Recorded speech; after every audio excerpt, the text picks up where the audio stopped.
ولسه مكملين معاكم النهارده. معانا الشمعدان طاهر الويري.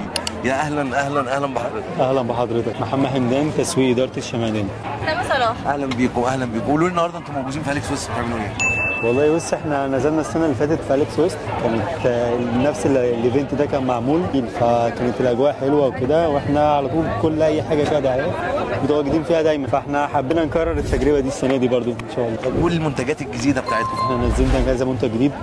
ريف حاجه عاليه جدا في الويفر، دي من اخر الحاجات اللي احنا نزلناها. طبعا التيبو اكيد حضرتك دوقته وجربته. التيبو ده لسه عدو دلوقتي طبعا عدو. التيبو نازل فين عندكم؟ فين ده ريف معانا. طيب دي عينات طبعا هم بيوزعوها هنا النهارده بكل الاطعمه بتاعته، والشوكولاته واللبن والبندق، كل الاطعمه بتاعته موجوده.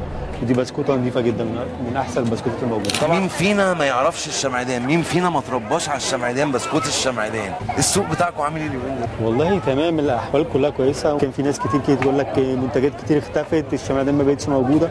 لا، احنا موجودين وشغالين، موجودين في كل الهايبر ماركتس موجوده، وفي السوق موجودين. نفس الاداره، هو الباشمهندس طاهر الويري، الحاج طاهر، والحاج علي طبعا هو اللي ماسك المدير بتاع الشركه دلوقتي، والدكتور عادل طبعا موجود، وابناء موجودين. شرفت بيك جدا وشرفت بحضرتك جدا، وسلامنا طبعا للباشمهندس طاهر الويري. ميرسي جدا لحضرتك.